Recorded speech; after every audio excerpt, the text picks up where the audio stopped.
My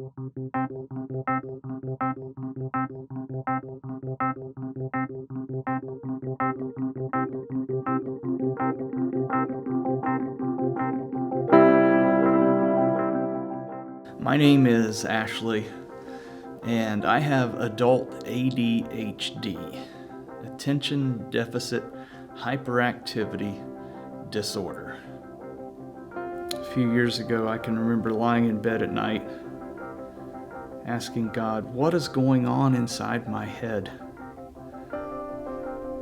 It's like somebody has a radio dial and they just keep hitting the seek button. And it goes to the next station, to the next station, to the next station. And I just wanted to go to sleep, but my mind was racing. Sometimes having ADHD is like, you remember that movie Speed with Sandra Bullock and Keanu Reeves? Like if the bus drops below 50 miles an hour, it'll explode. And the accelerator's down. It's like in my brain, the accelerator is always down. And it's weird because sometimes I have these periods of extreme focus where I'm in the zone and the flow, and I'm productive, and I can see connections and patterns. And I look up and the time has flown by and it's hours. Other times when I want to focus, it's just constant distraction. Sometimes these distractions are between seconds, and sometimes the extreme focus can last for months or years. There's an organization called Toastmasters where you learn to speak in public, and it was a wonderful experience for me, but maybe not so much for my family. In 2009, I won both the humorous speaking contest in the fall and the inspirational speaking contest in the spring, all the way up to the regional level, or district level, I guess, over thousands of speakers. I won. I had taken vacation days from work to practice my speeches. There was a time that my wife tells the story when she was in the yard with the boys doing yard work and cutting grass, and one of my sons said, "Where's Dad?" Basically, why isn't he helping us out here? And she said, "He's inside working on a speech." At the time, I didn't understand. I didn't know that I had adult ADHD. I can remember telling my wife sometimes, "It'll be better next week or next month when I get past this thing that I'm working on." And there's always another thing that I'm chasing.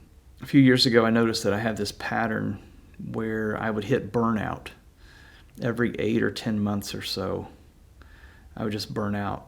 I'm chasing too many things, taking on too many responsibilities, and I would crash. And I would just have to reset. And recognizing this pattern of burnout, I finally discovered the biblical concept of Sabbath, and I was able to practice rest from Friday night to Saturday around noon, and I started doing that, and it made all the difference. It was like a release valve, where I could take all the responsibility off my shoulders and set it on the shelf and say, "God, this is yours. I'm going to rest." And I really began to enjoy Sabbath rest. And one summer night a couple of years ago, we were thinking, what could we do, as my wife and I are trying to practice Sabbath rest together, and found an ad online for a local astronomy park, and they said, "You can see the Milky Way." And I thought, wow, that would be cool. Never seen the Milky Way. And that began the next. You know, my wife has told me I obsess about things over the years. I never put the connection together that I could have ADHD. So we plan a trip then to the state park where this astronomy park is, and we get a cabin, and we have a wonderful time through the day, touring around and hiking and doing different things, and it was an enjoyable trip for that aspect. I'd never used a DSLR camera before, and I wanted to take pictures of what I found in the heavens with astronomy, and so I started this hobby of astrophotography. So the first night of this trip, we I just got my DSLR. I never used DSLR before. Just got it the day before from eBay. Trying to be cost conscious. Got a new DSLR. Or used, new to me. And went to the astronomy park, set up my telescope, and got my tripod out that I just bought and set up the DSLR, and I'm practicing things, how to take pictures of the stars. And in October, it starts to get a little chilly, and after a couple hours out there, the newness had worn off from my wife, and she was ready to go back to the cabin, so we packed up and went back to the cabin. But I was thinking about what I would do the next night. We went out the next night, found just driving around, looking for some kind of scenic landscape type thing. We found these two stark dead pine trees, and I kind of framed it so the Milky Way would come up right between these pine trees. It would look really amazing. Sitting there in this field with my wife, it's getting colder, and the clouds roll in. So I couldn't take a picture that night. But I also looked at the forecast, and I knew that in a couple hours, those clouds would part. But I was obsessed and focused, and I was willing to sit there for a few more hours, but my wife wasn't. And so we went back to the cabin. The next night,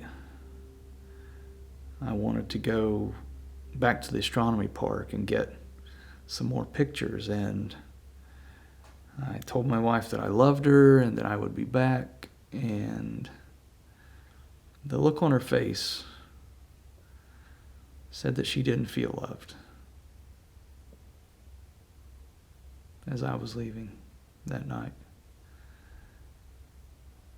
She's watched me chase so many things over the years except her. Now, I guess there's a happier ending to this.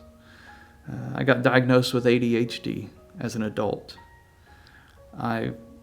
Being the obsessive person that I am with that trait of ADHD, I did all my own research. I did my own self-assessment.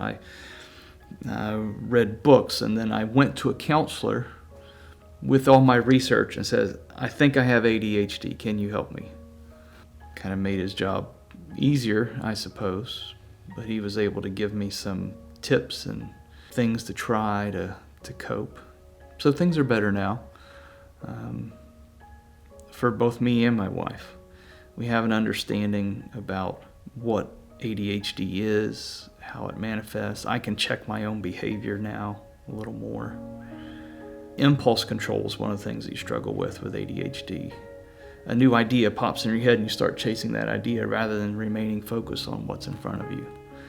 So I'm aware of things like that now. Procrastination is still hard. I procrastinate like nobody's business. But we're in a better place now. We both understand what's going on, and now I don't find myself crying out to God anymore as I'm trying to fall asleep. Why is my mind racing?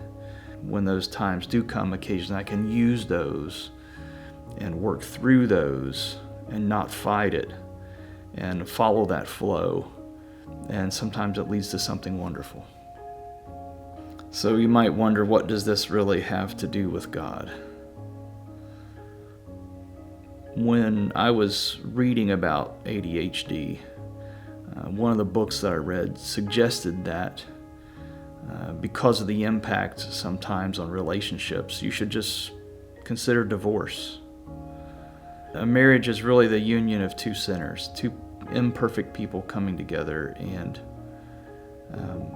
my wife has been patient and forgiving as I've learned that this is why my brain is wired the way it is, and we're able to work through that now, and we're still married after 30 years. We're still married, and that's the silver lining. 30 years ago, we took a marriage vow before God and our friends and family that till death do us part, and we've honored that commitment, and that is the difference that God has made in my life. And so for that, I'm grateful.